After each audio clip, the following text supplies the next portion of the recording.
Okay, so today I'm going to do something different. We are going to look at some questions that the Discord folks have been asking about. And I figured I might as well just do this on stream in case somebody else wants to hear the answer to those questions. So I'm going to go through a couple things in my Discord. And there are about 15 comments on YouTube I got to get through.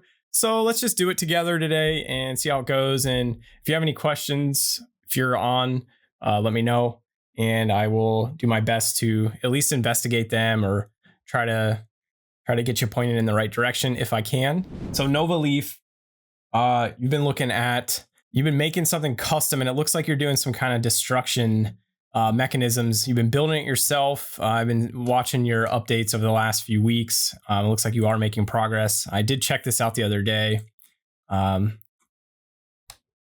I just wanted to check in on this again and see that. Pretty cool. I don't know where you're going with this or where he's going with this, but it looks cool. I'm excited to see what ends up coming of this. So anyways, Nova, if you end up stopping by, let me know. We got a couple more followers, it looks like, since the last stream. Looks like I got three to four more. So we're almost at that 20 mark goal. So if you guys are in the channel and you want to support us, please give us a follow. So we got EBI, wanted to purchase a virtual private server. Is that what that means? I'm usually refer to that VPC, virtual private cloud, but I guess virtual private server. They want to run a build for multiplayer game. So that's something like what kind of server configuration I need. All right, well, that is, like Nova said, that's really hard to narrow down exactly what type of server you would need. I would say that you could probably get away with starting out, because it sounds like you're starting out, just start with a bare minimum server. Pick any cloud service that allows you to host Linux. So I guess maybe I'm going to reply to this person in real time. So I would say use any cloud provider like AWS. That's what I'm familiar with, or whatever, and spin up the smallest Linux Linux server. Build your game as a dedicated server and run it there. This is great for testing. I've launched probably 1 million instances in my career, and they are very handy. You can SSH to them. You can run commands to them. You can monitor them with the cloud infrastructure like AWS. AWS is a behemoth. It's this massive product, but there are some cheap ways with it. Like if you sign up, you get like, what was it? Was it 500 hours? I think it was like 500 hours a month of runtime. So if you're a new game dev and you just want to spin up a VPC for free, you got to have a credit card, but consider looking at, that kind of thing. I'm not plugging for AWS by any means, but it's just what I know. So I'm going to just transfer some knowledge. But if you like a better cloud provider, please check that out. There are other services. So I have an internal document of resources that I'm just jotting down, and I guess I can share some of this, but there are several different services out there. Like I have AWS just kind of commented in the middle, from W4, which is a Godot specific product that is in very early beta, and it is invite only or on request only. And as a side note, I actually just got access to it, so I'm super excited to get into that. Looking forward to see what comes out, and I'll probably do some videos covering the W4 folks, because those are made by like Godot, senior Godot members. And Silent Wolf was something I just discovered the other day. You could probably host it looks like a backend service there. They are doing this out of their own dime, so they're going to do it until they can't do it anymore. So if you're making a game that isn't going to be a big deal on the back end, you can probably get away with using these guys for a little bit. I actually like that idea. I was thinking about running my own backend service like this, where you just throw up a dedicated Linux server. You have a nice interface. If you want me to make that for you guys for maybe like low cost or something, let me know. Because I was considering doing that as a side project. GD Sync is another one, but they're P2P only, so that really doesn't work here in that situation. I don't believe this question was P2P related. DigitalOcean, of course, Heroic Labs, but Heroic Labs is really expensive. I don't know how good their free tier is. Play Cloudflow. So you get a 1-click server, a 1-hour session for free. Hostinger and Microsoft, of course. Yeah, so I really think that this is the best way to do it, though. Just start small. Run a couple tests with whatever. I don't know what type of game. Like, some people run multiple instances of their backend server on a single instance, and there's nothing wrong with that as long as it can handle it, as long as whatever instance you have. And some of these services I've been covering will probably vary in the resources, like your compute, how much the processor, right? So like compute and RAM and memory and that kind of thing. How much hard drive or virtual storage do you have? How much input and output can you transfer, right? So there's gigabyte limits likely for each one of these servers. So consider that when you're weighing in the costs, and look at each one of these services to make sure that it's going to make sense for your for whatever your game is. So if you are running 5 instances of your backend server because you want to have 5 instances of your game, or 5 maybe matches, maybe you have like a matchmaker style game, that could work too. And start with that, run some performance tests, and just see how much, run a, I can't remember off the top of my head. If I remember, I'll say it. But anyways, you can manage or capture like a performance snapshot of your instances. Some of those services may not give you access to that. Some of them might. I know AWS does. You can see like your maximum CPU usage. And if it looks like you're never hitting that on those small T2 instances, right? When you start out with AWS, they give you that, the free instances are like T2 micros, and you might never hit the max memories or anything like that for whatever your game is. So, and like I said, it really depends on how you're running your game. Are you running a static world or a persistent world where it's going to be running all the time?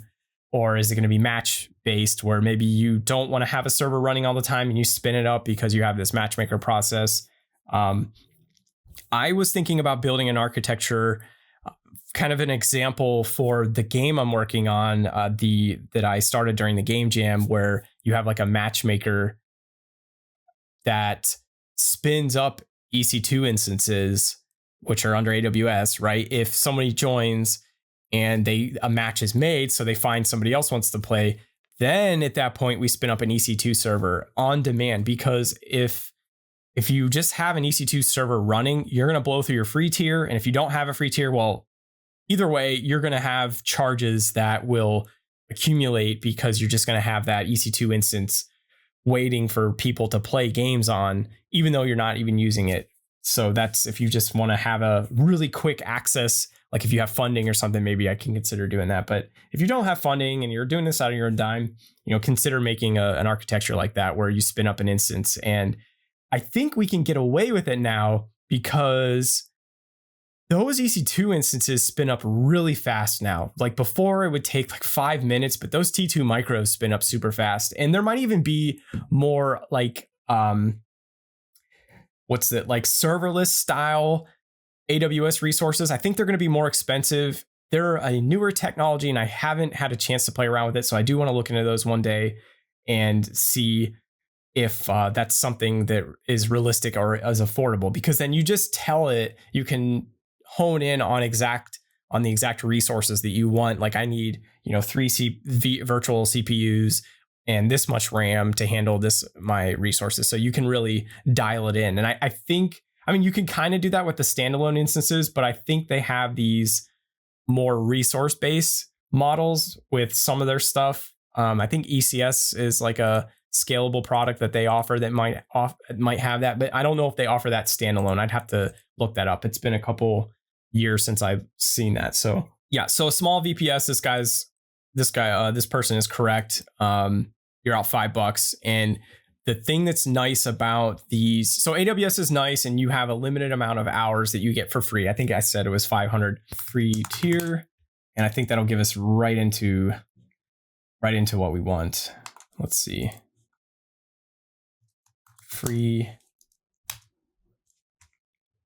Oh, I was lowballing it. It's 750 hours for the first 12 months per month. So you get 750 hours of runtime. So if you're testing 40 hours a week, 4, 8, 12, I mean, you're not even going to hit that.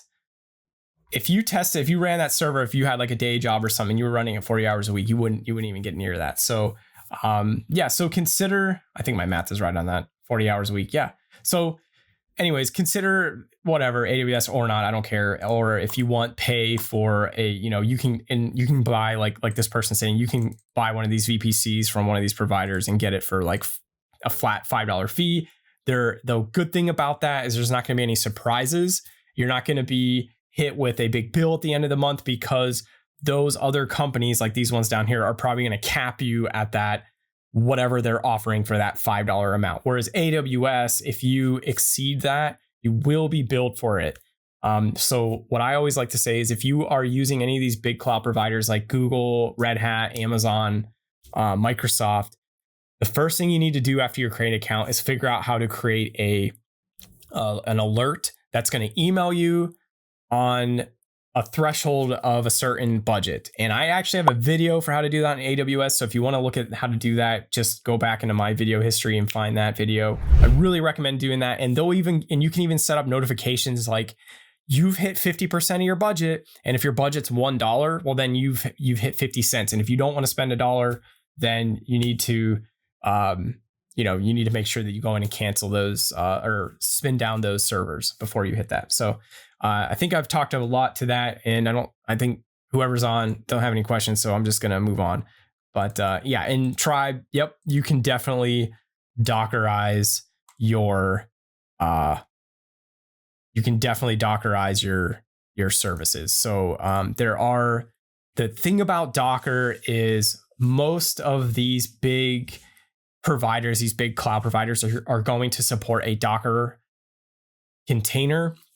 So if you containerize using Docker or whatever else the bigger competitor is, you'll definitely be able to take whatever you've built and then move it to any cloud provider. And they're like Kubernetes, the orchestration, the scaling infrastructure, and like AWS has one that's kind of proprietary. I think it's ECS, and ECS is both they support a Kubernetes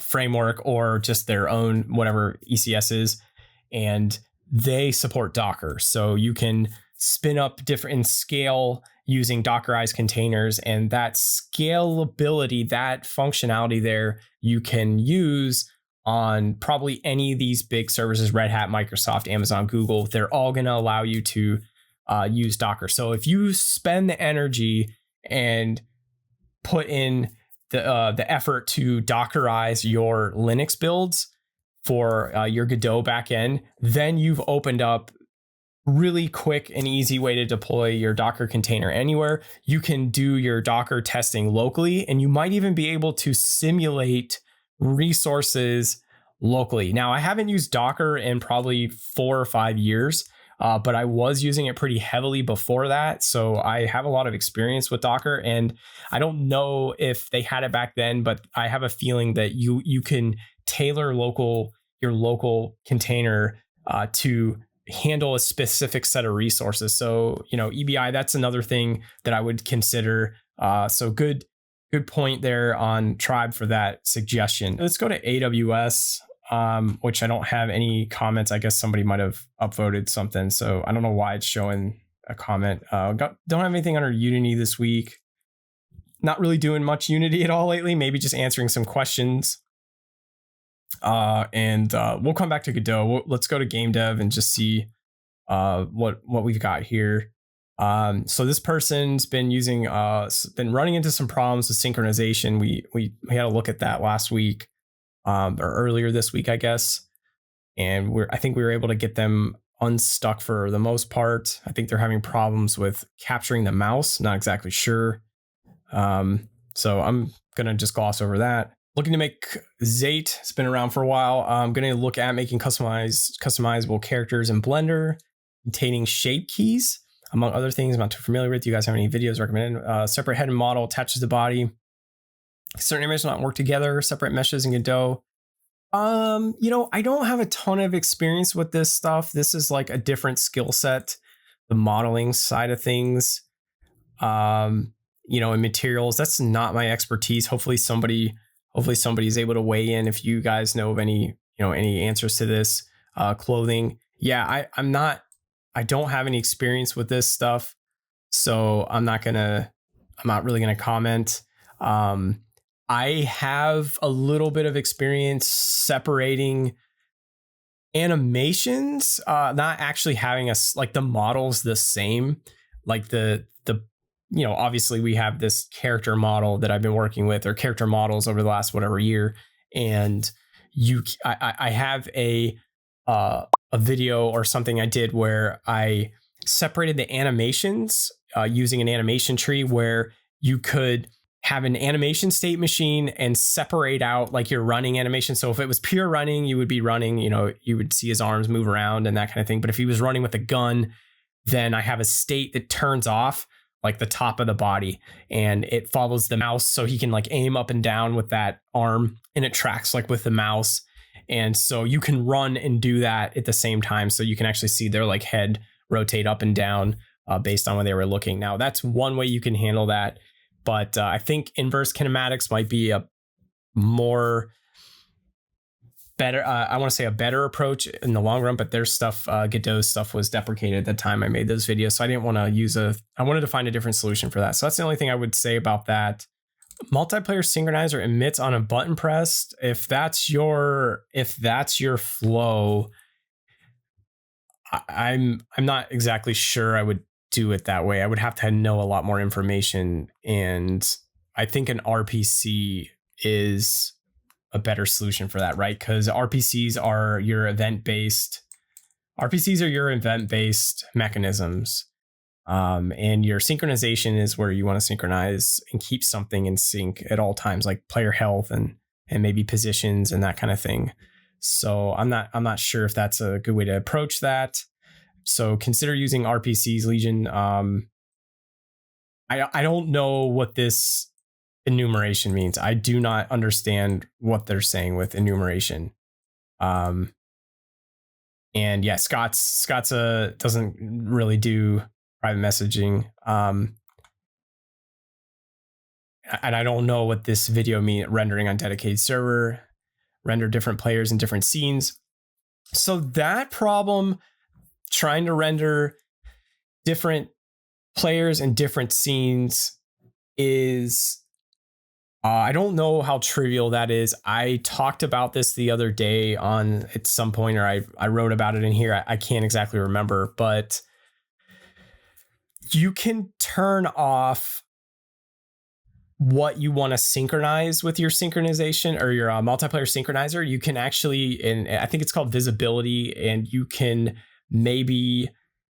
so if you have a single server that all your players are connecting to, and you're going to spawn a scene, you can probably do either a custom spawn and only spawn it on a specific node. I think you might be able to do that, or you can spawn it and then turn off visibility for X players, or turn it on for X players, which however way you want to handle that. So I think you can accomplish that. It might not be a super trivial thing. I do want to cover that. I think I have a to do in my list of videos, future videos, where I want to cover this exact scenario. But it would be helpful to know if this is a persistent world, like a single world, if it's a matchmaker world, where, or if it's like a maybe like, I know that someone was talking about this the other day. There was a game where all the players would still be there, but you would be experiencing a different scene.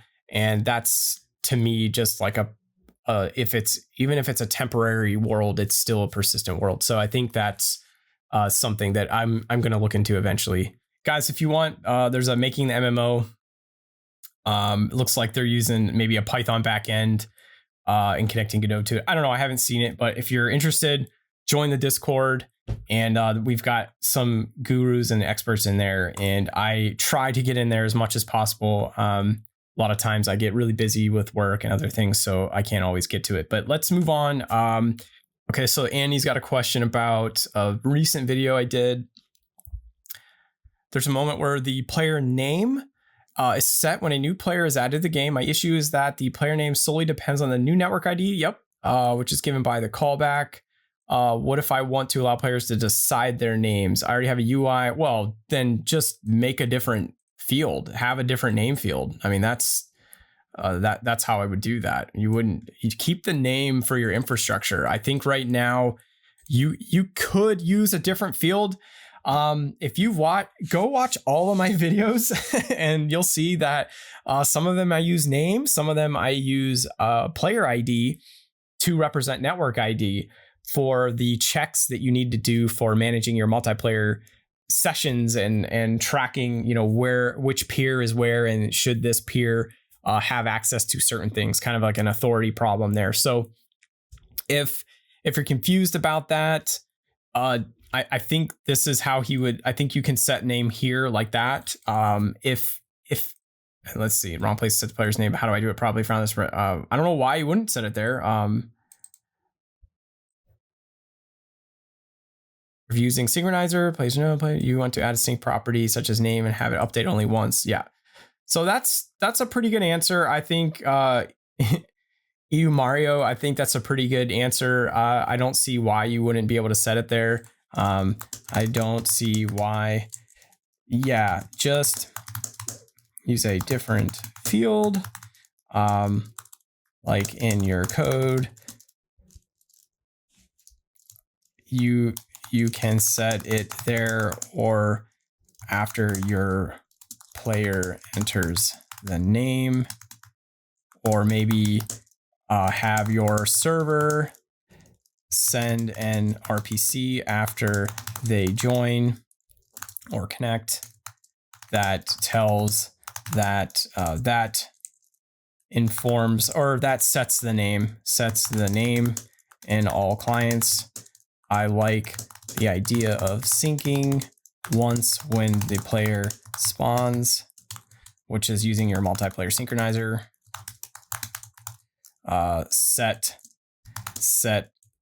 Check the spawn checkbox, set sync to never. And that should do it. So this is good. I like this answer. Spoiler, it's got annoying case.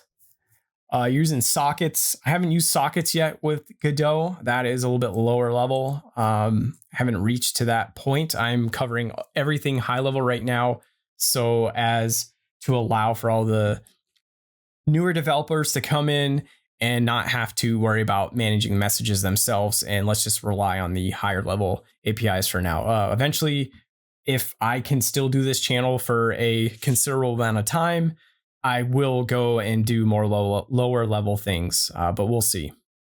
Everything's okay. The code is working, except one case when the server reloads and closes all connections. Godot polling proceeds to show open connection state. Everything's okay. Well, if the server reloads and closes connections, I don't know what this is. It's like a WebSocket. You may have to run through your reset connection logic. I'm not really following this. Not sure. Let's see. Code is working. So when server reloads, close all connections. Godot polling proceeds to show open connection state as everything's okay. I can't find. Yeah, there should be. I don't know if anybody's replied to them. Doesn't look like it. I don't like to double dip. There has to be a callback. I'm not sure if there's any. It would be very unlikely if there wasn't a on disconnect callback or some kind of mechanism where you can hook into, hey, this connection dropped. That would be very unlikely. I can't imagine there not being that. So I would think that that's how they have to do that. So I'm just going to respond to that like that. So let's see what Andy's got. Thanks for the reply. List of players being shared across all peers. Sure. You can send it that way, or you can have a dictionary that you synchronize, which will update a player's dictionary containing all the players. Yep. Just to make it work in Steam. Well, I mean, if you're using the high level APIs in Steam, it would work the same way. If you're going to use the lower level APIs and send messages yourself, then sure, you'll have to, manage those things accordingly. And if you're not using RPCs, which is the high level, by the way, if you didn't connect those two things, if you're manually sending messages in Steam using their other Godot Steam APIs that are provided, then yeah, you're going to have to manually manage those synchronizations that way.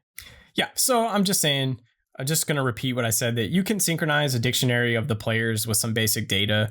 You don't sync complex objects.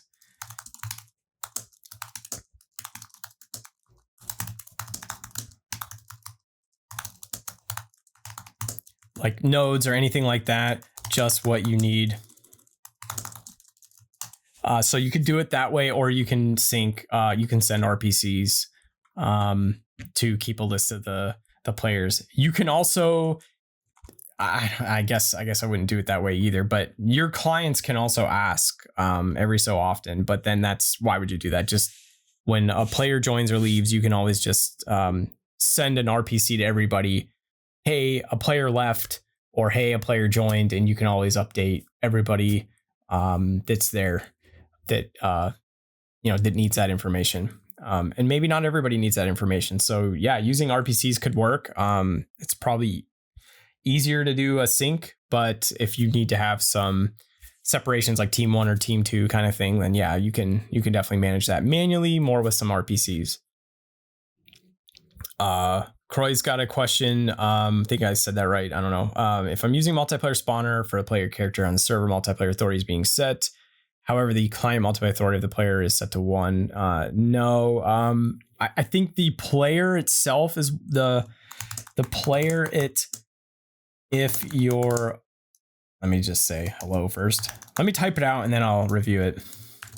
Just to review, let me find it really quick again. So on a server, multiplayer authority is being set correctly. Okay, I'm not exactly sure what that means. I'm guessing they are setting client authority to that peer.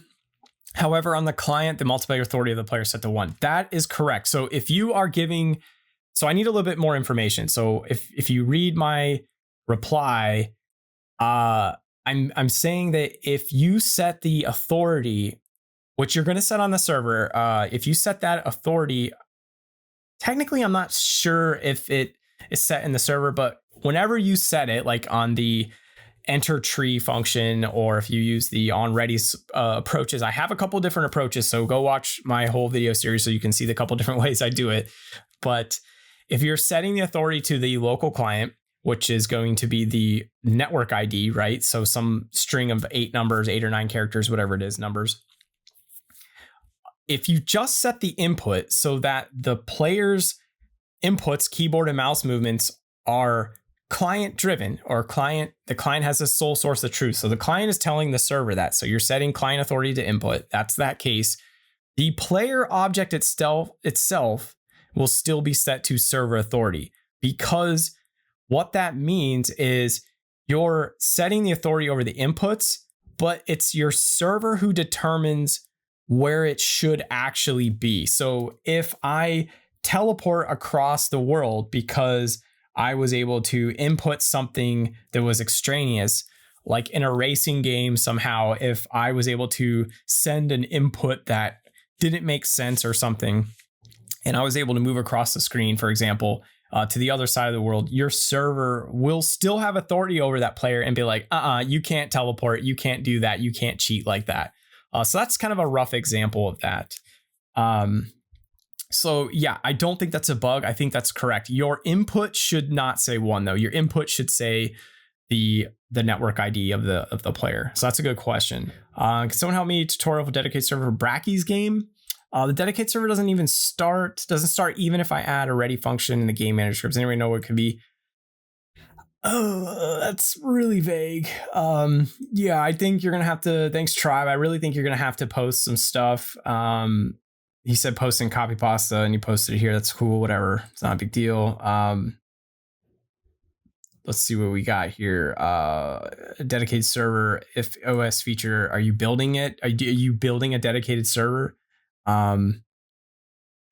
Did you select the dedicated server option when building?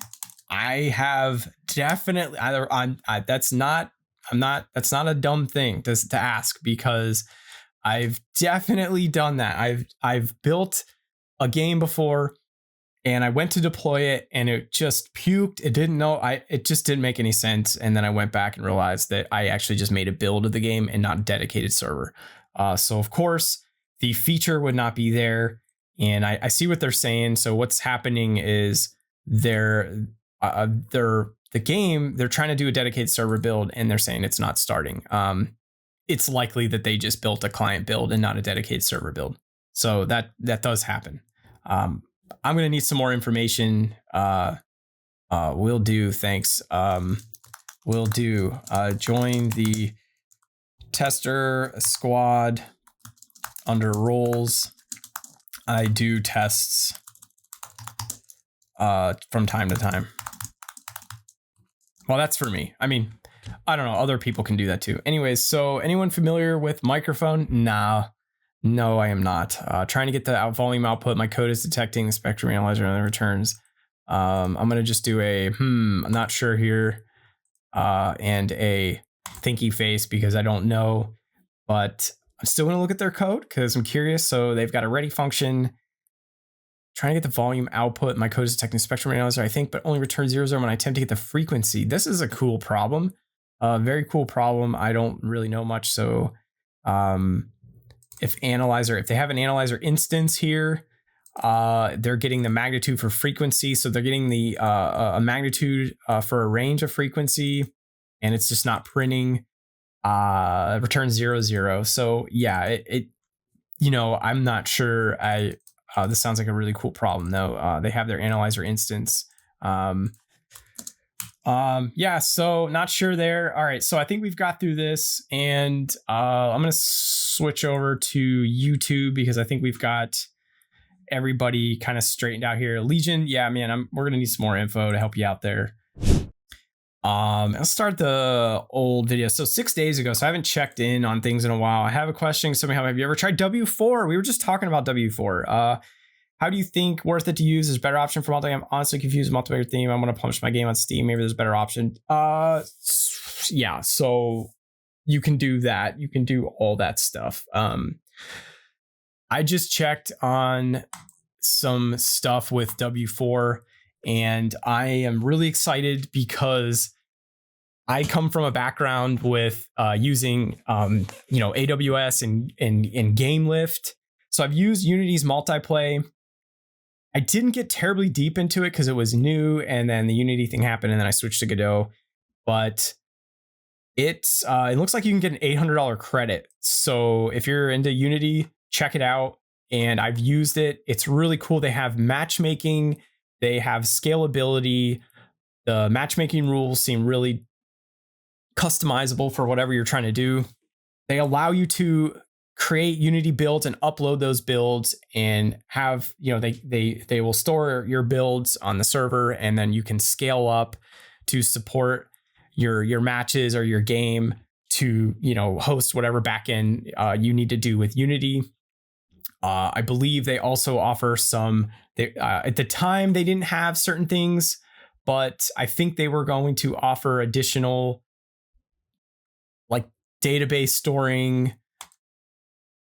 Let's see, what else did they offer? Anyways, they offered a bunch of support for things that you would need if you were a game developer. And I think they were only going to grow. And at the time they were still working through some of the stuff. But the bottom line is you can host your backend game server there, and you can scale it, and you can create a matchmaker and leverage that.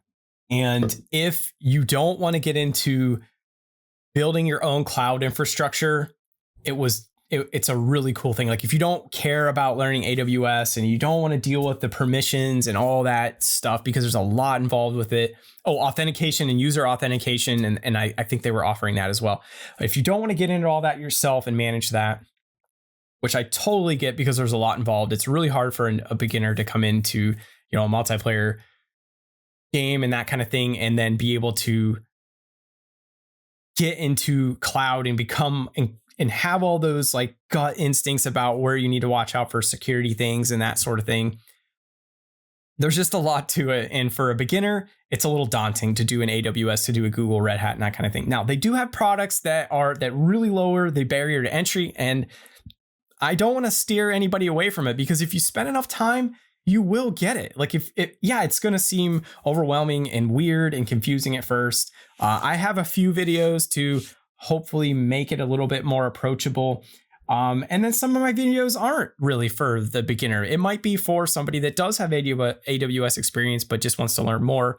And I think a lot of my older Unity videos were based on cloud products like GameLift and that kind of thing, were more geared towards the more advanced user. But some of the stuff I have on there, like Lambda functions and DynamoDB, which is, a really cool NoSQL database, which I'm going to do more videos on, because I'm getting a lot of questions about how to store stuff. And DynamoDB is amazing, and it's super cheap, if not just free, like for a really long time. So I'm going to do some more on that. And now that I've gone off on this tangent about working with Unity, W4 is going to do the same thing. And that's why I said all that, is because I have experience. I've worked with all those products, GameLift and whatever Unity's version of. Now, W4 is going to be doing that. They're going to be offering cloud-based database authentication. And I don't know exactly how they're going to do the authentication. I don't know if they're just going to hook into generic OAuth stuff, or they're going to like manage your users for you. Like in AWS, you can have a Cognito server or a Cognito instance and have all your users there, and you can add authentication through that. So I don't exactly know how their APIs are going to be set up, but they're going to do scaling, deploying your server. So to get back to this, they're still in beta, so they're not ready to go yet. I think that Godot is still like going through the growing pains. Now, if you know anything about Linux servers, I mean, you can just start with any cloud service. Like I talked about at the beginning of the stream, you can use AWS and just manage your own cluster and scale your backend accordingly as you need to. If you put your game on Steam, all Steam is doing is, let's just separate this out for a second. So there's Steam listing and then Steam multiplayer. Steam listing is you're just listing your game to be available on Steam. So think single player game, you download the game, you play the game, and it's authenticated through your Steam account. So you have a way to track legitimate purchases. That's your Steam listing. Now, Steam multiplayer is P2P. So you may not want a P2P game. Now, I know that Steam offers dedicated server or anonymous hosting with their Steam. I have not played around with that yet. I do not have experience with that yet, but I know that those things are available. So in theory, you can use a dedicated server setup with Steam.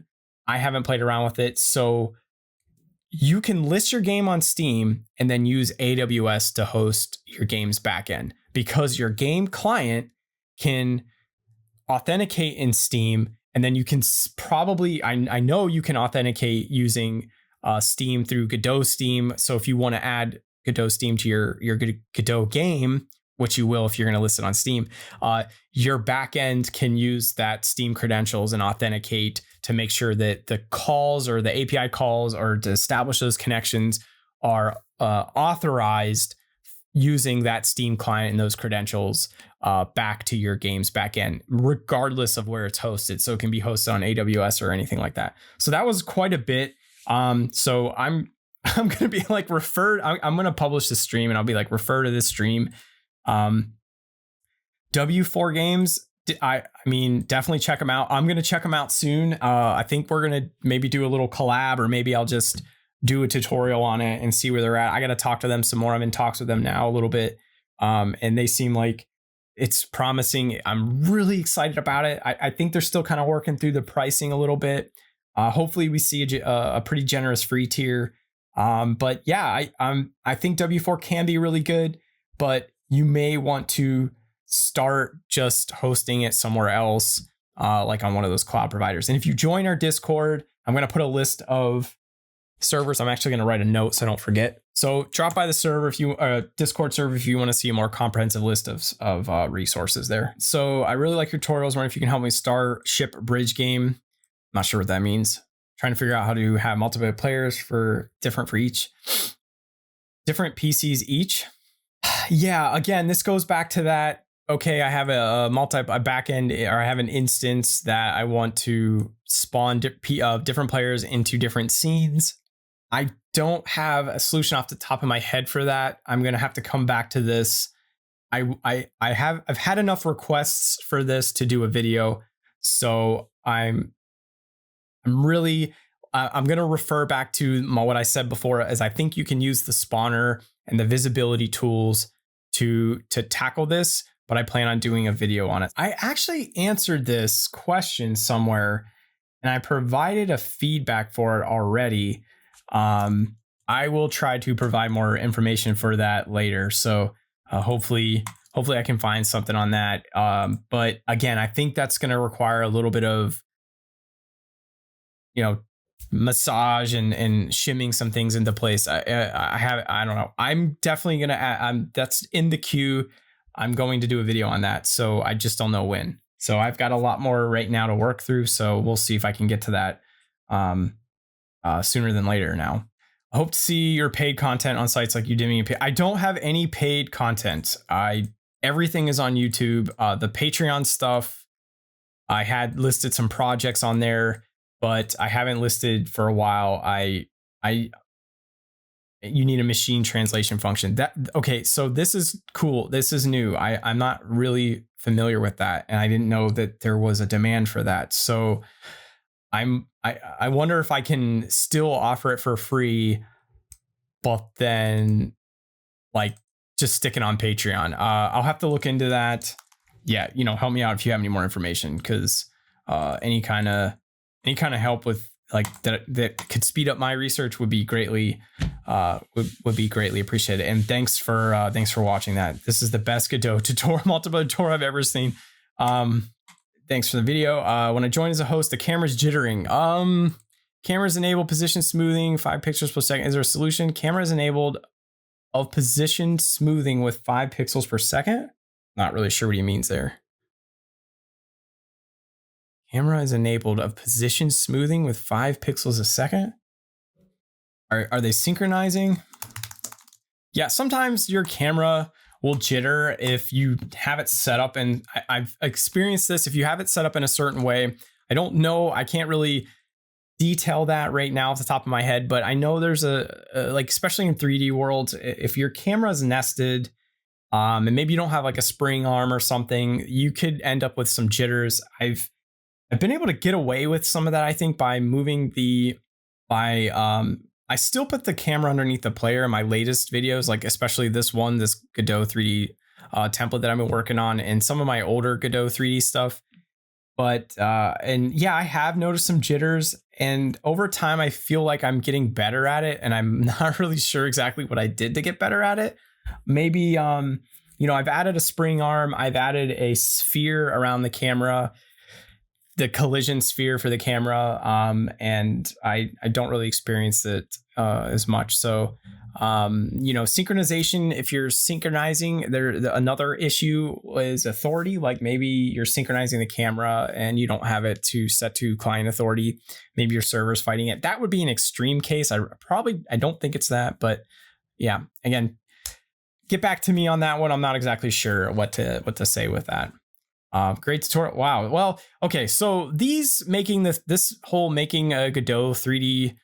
So this playlist that I'm going through right now with making the video game I'm hesitating to call it a tutorial because I'm not really showing you guys how to do anything. I'm showing you how I develop or how I struggle through these things, and I'm trying new things. I'm experimenting, going through the motions of development and banging my head against it. I'm not able to work on it every day, so I'm struggling a little bit more. Like my last stream that I just wrapped up last week to this week, I forgot that I had broke something and needed to fix it still. So when I jumped into the latest stream, which will probably be out next week, I had some problems. I think I'll cut it down in editing so it won't be as obvious. But if you were on the stream, yeah, it was a little difficult. So it's not really a tutorial. It's just kind of me going through it and banging my head against it. You can call it a tutorial for a better lack of word, I guess. Maybe it's a live dev stream. Cool. Thank you for appreciating it. I appreciate you watching it, and I'm excited that there are people that are interested in seeing that. I'm kind of in a mode where I'm super busy with some stuff, with some other responsibilities outside of the channel, so I'm not able to do full tutorials right now. But like I mentioned before, there are some things I do have in the queue, like W4 and multiplayer scenes and splitting those things up and that sort of thing that I want, and even GD Sync I want to get to. I can only do so much a day. So thanks for watching. But you're saying you're interested in creating a P2P multiplayer game over the internet as possible. That one hosts the game and the PC provides the IP of the port over the matchmaker like you showed in your AWS, or you need a dedicated server always? Yes, it is absolutely possible. Steam will do this out of the box for you. So if you want to use Steam, they will allow you to, you can use Steam's P2P. You can use the high-level Steam P2P APIs. This video right here is one. I think this uses the standalone custom build of Godot, which I wouldn't really recommend using. I would stick with I'm just seeing if I have it up already. I would stick with the other Steam version where it uses an extension. I think that's a little bit more promising. And the developer is actively developing that. I think both developers are maintaining them, but I just like the extension version rather than using a custom Godot version that just kind of smells a little funky in terms of long-term management. But cool. Yeah, I think you can definitely do that with P2P. There are ways to do it without Steam. So what you can do here is you can create a matchmaker and you can have a relay that you host in AWS. You can probably do that through like a Lambda function, just like whatever you're referring to. I believe you're referring to my matchmaker series. So yeah, if you're interested, go check that out. You don't always need a dedicated server, but you need a relay server, which like I just said, could be like a Lambda function. W4, GD Sync, and some of the other services I can't remember off the top of my head do provide you P2P matchmaking. There's another big Godot one. I keep forgetting it, but they will provide you those relay services and they allow you to connect P2P and run that kind of thing. I'm going to do a video on GD Sync, I believe, in the next couple months. Hopefully I can get to it. Once I get through this multiplayer template and I get to a stopping point, then I'm going to try to focus on some more tutorial based videos. And at that point, I will probably give you a solution to this using GD Sync. Again, you can use Steam. You can also use like a NAT punch through, I think is the name. NetFox offers that through this product called Norray. And he's actually hosting a relay server for super cheap. So take advantage of it while while it's out there for testing. He's done a fork of something, and let's see. NAT punch through is not always a viable option. So if you want read up about what NAT punch through is, I do have some resources on that I can also share. And if you're interested, read up on that. But they're basically saying if you can't do that, that he has a different solution, and I'm not exactly sure what it's doing behind the scenes. You can read up on more there. NAT punch through alternatives. I can try to post some follow-up answers for this and with some links if I can find it. But yeah, you can definitely do it that way. And I believe what you'll do is There's two ways you can approach it off the top of my head, where if you want a player to connect directly to your computer, I don't know if I would recommend doing this for like a production, like you're having strangers connect to your computer. I don't know. That just seems a little insecure. I guess you could do it if you knew you were playing with your friends, or maybe that is common. I'm not terribly familiar with that setup because of that. Like I'm a little skeeved out by having people to connect directly to my computer. But if you were playing with friends, you didn't care, or you were planning on just playing with a small group of friends or a small set of people, and in this, you didn't really care, and you were telling people, hey, we're going to connect directly to your computer, you would have to open the port on your router so that those people can connect to the game running on your local PC. And then you would probably have to forward that port, I think, back to your computer. I think maybe not. Maybe that can be handled directly. It depends on your router and your computer's configuration, your firewall's configuration, and that kind of thing. And even your IP or your internet provider, they may even have some weird restrictions on all that. Hopefully you live in a region where they don't do that. But anyways, what other companies are doing is so I guess the way, just to finish that up, is like the way that would work is I think you could have like a relay server where you connect to like what I did with this AWS thing, where you have like a matchmaker's like relay server, like a Lambda function that just spins up when you need it. Super low cost, if any cost at all. Have your clients connect to that, and then once you have, let's say you have 4 people, 2v2 match, or and then like one guy's a host, like one guy's marked as a host, so he created the match, right? So he would make a call to that Lambda function.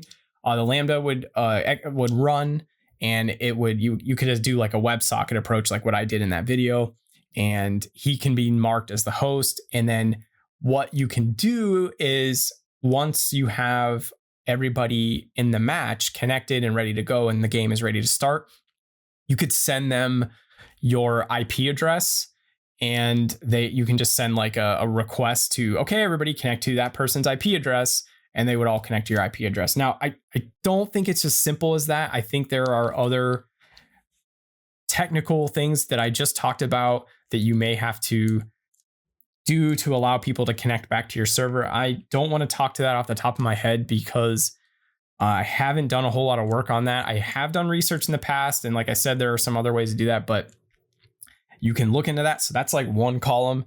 And then another solution that I know off the top of my head is a relay server. So I believe that's what like Norway is doing for NetFox, and this is what a lot of the cloud services are offering, where you do have like a matchmaker, just like like I did with my AWS thing, but instead of you giving out your IP address, they just have a server with your game backend running, right? So there's like kind of two architecture components here. There's like your matchmaker thing, and that lives in its own thing, and then it can be on the same server, but it's cheaper to just do it as a Lambda function. Or a server. Lambda is AWS product for like a serverless server, so it just like only runs when you need it. And then you'll have your game server hosted somewhere else. It can be on a whole other cloud service, or it can be on AWS or wherever. And all it acts as is a relay server. So all your clients are still playing P2P, but you have a relay server where all the connections and commands and data transfer are relayed through. So nobody knows anybody's IP address. You can probably do this yourself and have a standalone or a relay that everybody connects to, and runs the game that way. And it's technically, I guess, P2P, because you're still, connecting to other people's, maybe one player is like the game server, and you're just using this as a relay so that you hide those IP addresses. And I think maybe what I said was a little confusing, because it sounded like I did say that your game server would be hosted in a relay, but that's not accurate. I think what would happen is the game itself would assign one of the people as like the host, or the true authority. And then the relay is just like a relay for the data that gets passed back and forth. Now, that's a little technical. I don't know off the top of my head anybody that's doing that. I know GD Sync and W4, I think, and several other people are going to provide that service. But if you want to do it yourself, I'm sure there's probably 10 different implementations on the internet on how to run relay servers for P2P games. And I don't think you need to have to, you're not going to be locked into Godot or anything. You could probably make a Python server or a Node server and just have everybody connect to that. And you somehow have to figure out how to mark somebody as the host and make them be the source of truth for that. So off the top of my head, I don't know exactly how to do that, but definitely look into that. And I'm probably going to link to the stream to this person so they have an idea of where to go instead of leaving a lengthy comment. Great. So let me go here. Hey, so I tried it out. Mostly work. Okay, so they've done the problem has been testing 3 more players. Your second player will not work for their player. Basically, players will not be able to see the movements other players are joined. How do you fix this? This sounds like an authority problem. Anytime that you don't have X player seeing X thing from another player is like an authority problem. Where your synchronizer either isn't set up correctly or your inputs aren't set up correctly and you're not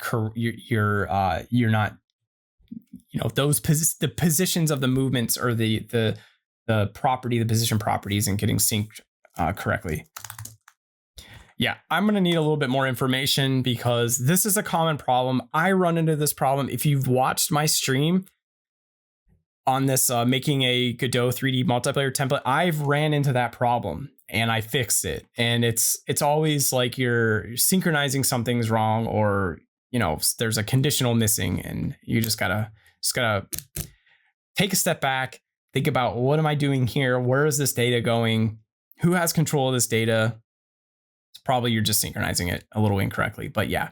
Hello, what's a better system for racing games? I don't think there is a better system. If you're referring to lag compensation with NetFox, I'm guessing that NetFox will be able to handle that because racing is just syncing position. So lag compensation is perfect for that. I think that NetFox may have some improvements that will help, but I think that client-side prediction and server reconciliation should work fine. So the algorithm client-side prediction and server reconciliation is just kind of a term we use for that algorithm where you immediately apply your player's movements, and at the same time you send those movements, those inputs, not movements, but the inputs back to the server. So you show the player move, whether it's a car or a character, and your server makes sure that it's correct. And then it sends that data back to your client.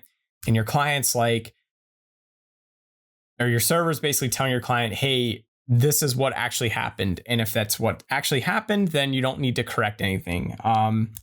If there was a correction and like the player was like over here, like the 2 previous movement nodes were like this, like it was like 1, 2, 3, right? And these movements were actually over here. Well, then you would just reconcile that player to rerun those results in like a frame.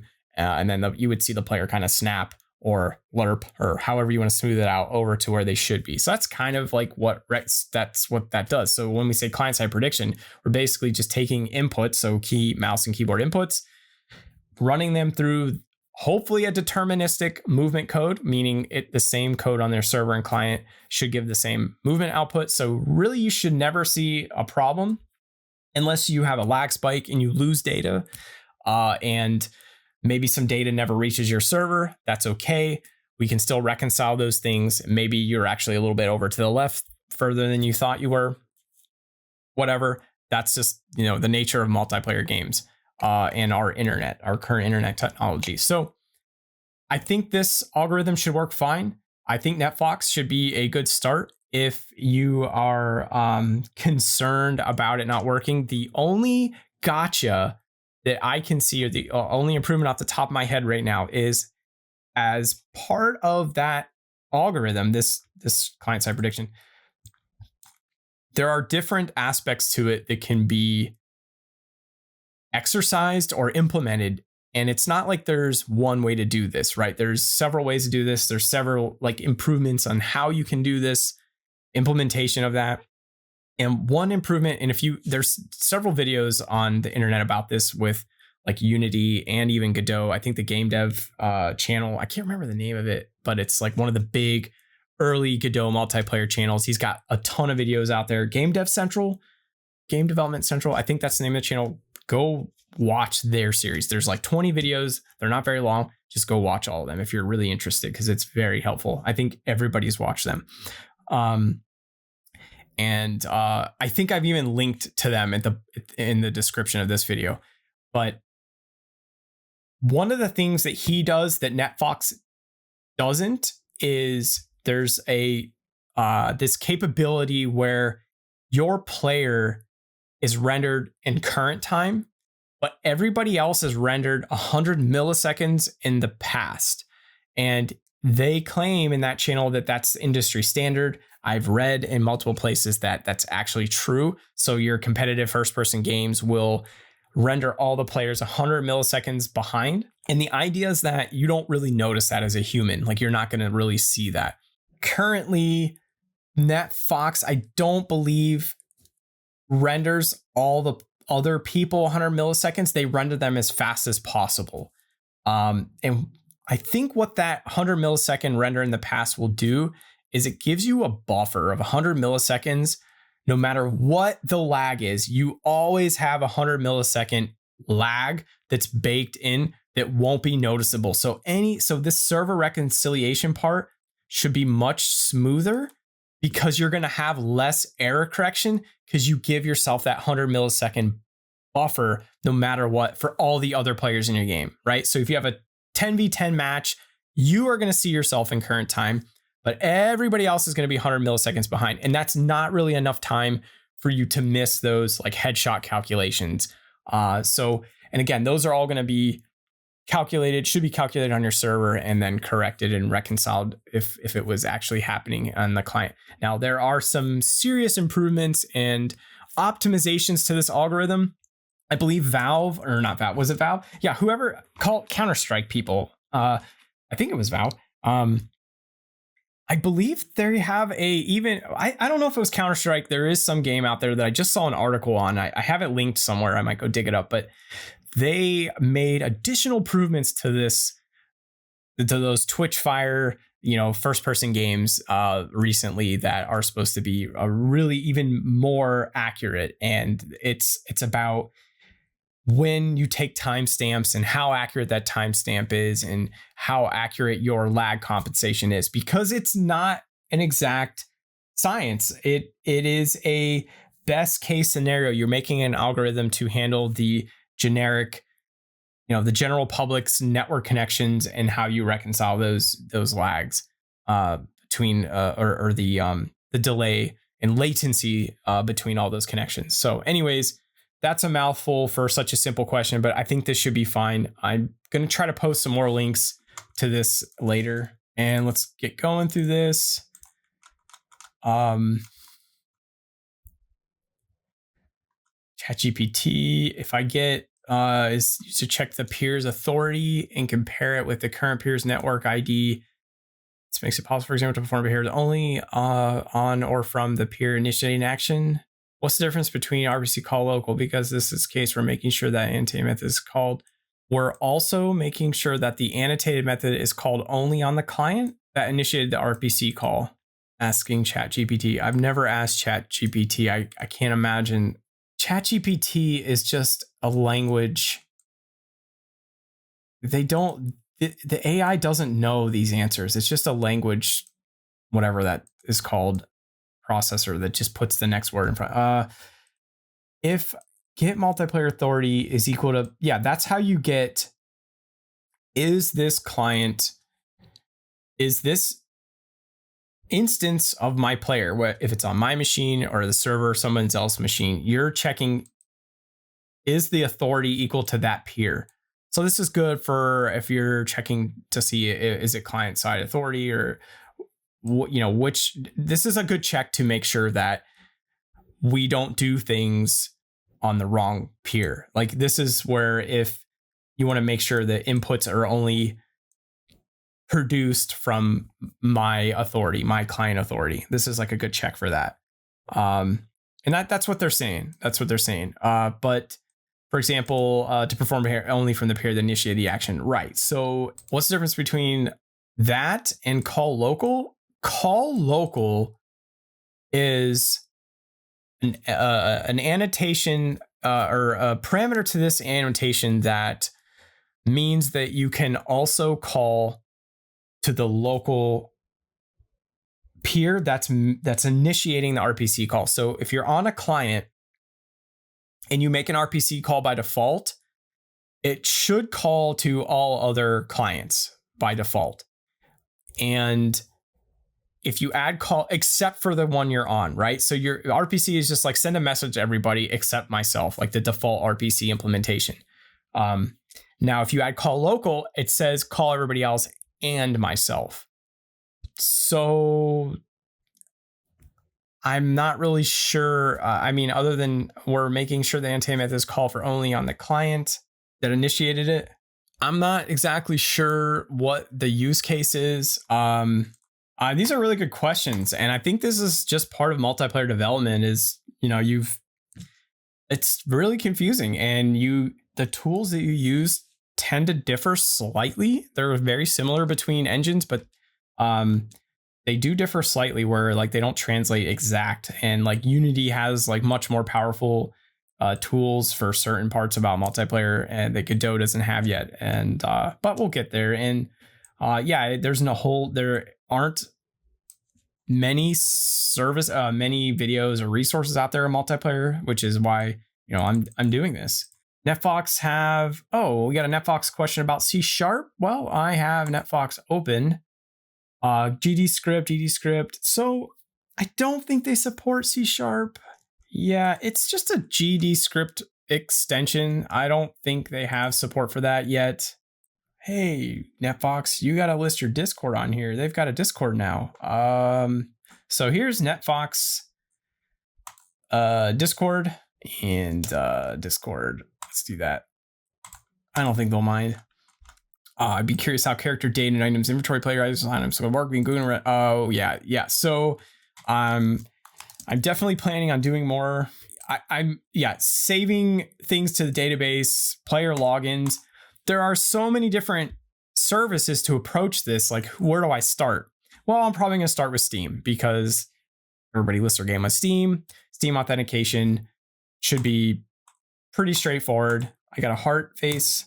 So let's just leave a heart back. And, there's so many ways to do databases. I mean, that's what you mean by inventories, synchronizing data. We're going to get to that. I do plan on making a multiplayer game and I have a question. If someone's data mined the code, would they find out secrets that only the server executes?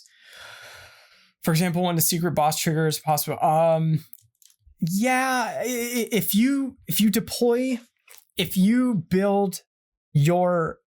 your server code is with your client code, which right now I've been doing just for all my demos, just because I think that's a little bit more advanced.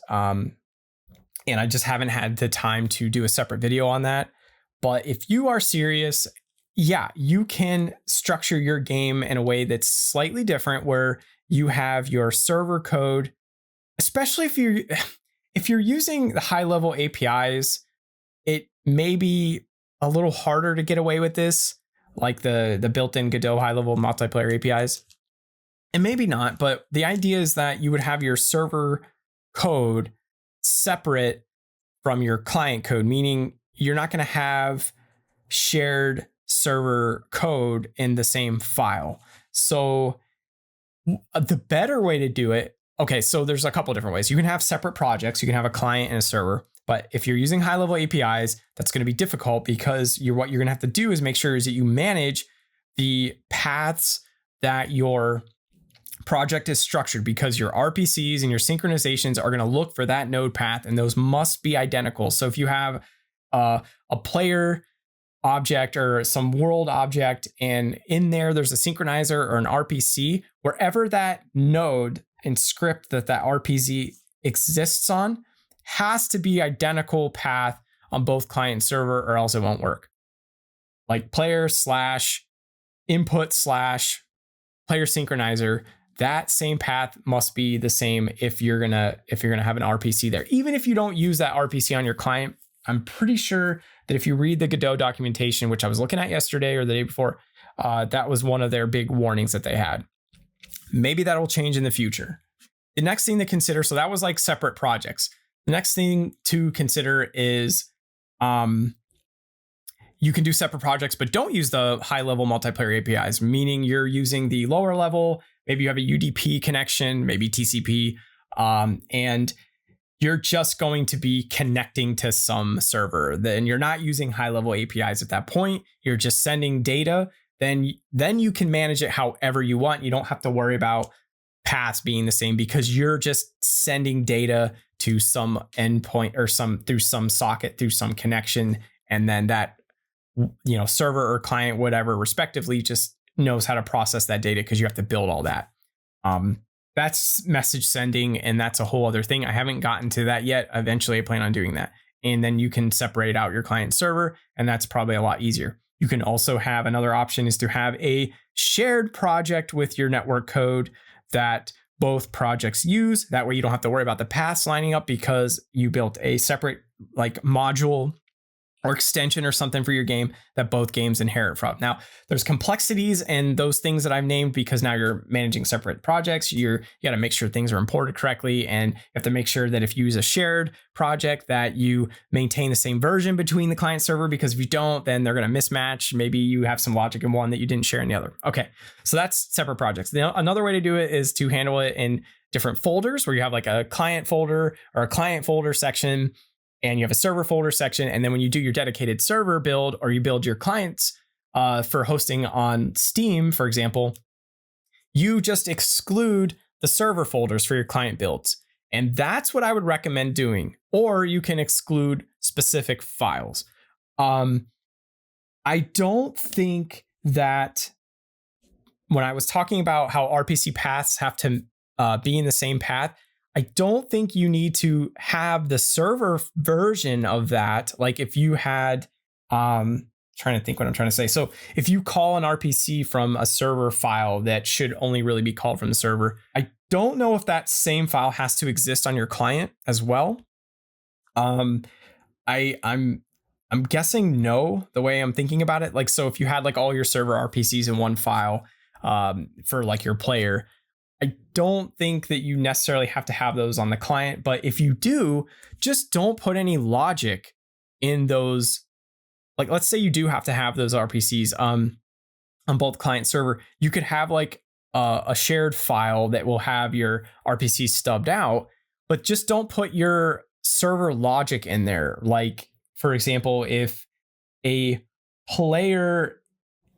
have a secret and you have a client side, well, technically what I would do is so for this example, I think you would have like some object that maybe only exists on your server. Like maybe you can find a way to not, put like when you ship your client, don't put that object there. And that object would have a on trigger effect through, on body collision or on body entered or something like that. And your server, you can have it on the client, that's fine, whatever, you just ignore it. But on the server side, when that trigger happens, call to some function and then have that function make an RPC call to that or do some action, and that is only on the server. And because you excluded those files from your client build. I'm rambling a lot about this, but I think the best way to do this is to experiment. Try something really easy where you create a build for your client and exclude your server, the server files or scripts that are going to actually do the secrets. And so if they do data mine your client, all they're going to see is maybe a collision that makes an RPC call to the backend. Or I wouldn't even do it that way if you're trying to be super secretive. You could still have the collision, but it just doesn't do anything on the client. Maybe it just ignores it. And then you can do a detect. Yeah, I'm kind of thinking out loud here.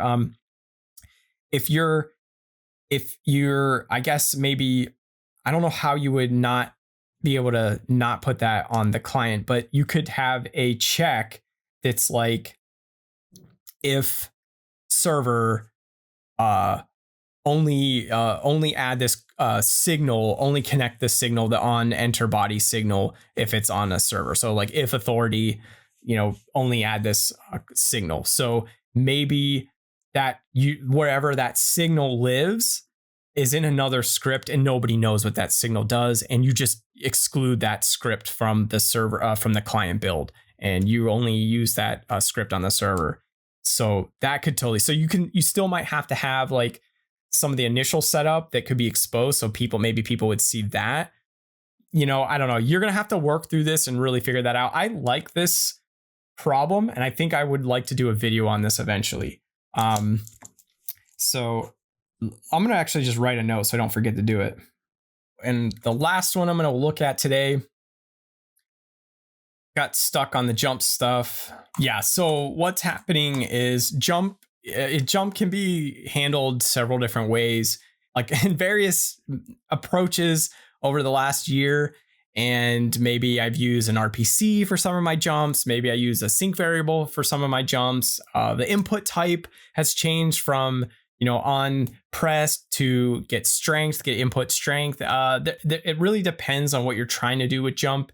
And I think in this tutorial, the 3D tutorial, the jump mechanisms there, I like a little bit better. And I'm actually doing state machine jump right now with this. And one of the things that I'm addressing in this stream, and not part 4, but I guess part 5, which will come out next week, is the actual implementation of the jump logic, the start of the jump logic. So I don't have it finished, but I think what jump will be split up into is jump up and then a fall state. So, you're going to move to the jump up state or jump state by hitting spacebar, but then you have to fall down, and that should be like a different state, should be a different animation, because fall state can happen if you just run off a ledge. So if you detect that you're falling down, change your player. If not on ground, oh, you're in fall state. Or if you jump up, then transition to a fall state until you hit the ground.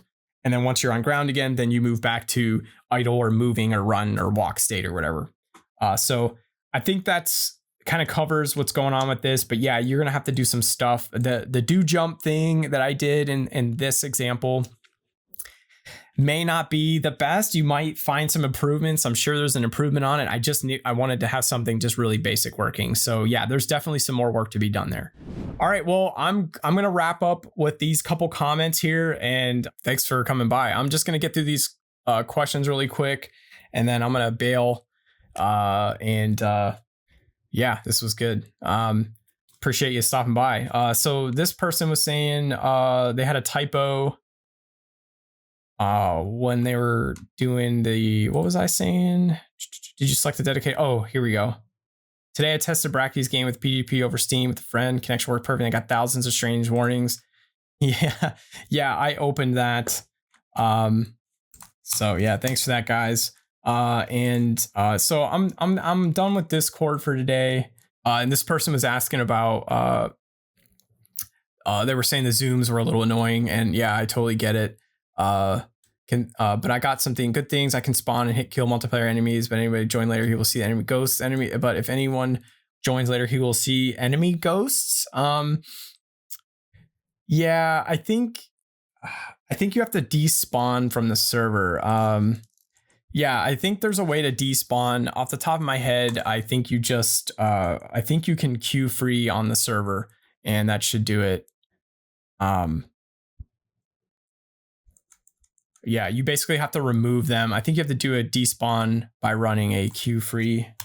All right, so let's see what else I think I had some more. Yeah, I'm not gonna do Nakama anytime soon.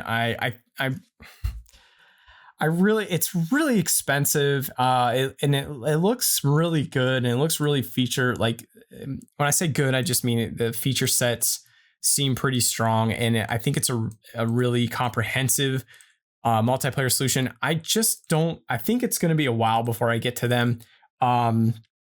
there was a multiplayer. There's another big Godot YouTuber. He just did a Nakama server. I don't know if it's public though, so I would check. I would look around for that. I don't have his channel on the top of my head right now, but yeah, I would just check to see if man, I wish I could post to that really quick. What was his name? Oh, Fine Point CGI. Fine Point CGI. Yeah, you know, I'm not going to be able to get to everything, but maybe somebody else did. So yeah, you guys just it's a bunch of YouTubers out there doing some good stuff. So all right, I think I got through everything. All right, well, that was a good stream. I'm glad I got you some help today. I gotta finish up replying to some of these folks, but I'm gonna sign off now, and I'm gonna start streaming. I'm gonna try to stream more regularly throughout the week just to get this template wrapped up and move on to the next thing. And I'm gonna try to just stream my development process a little bit more and try to get used to that setup. Thank you so much for coming by, and stay connected, and we'll talk soon.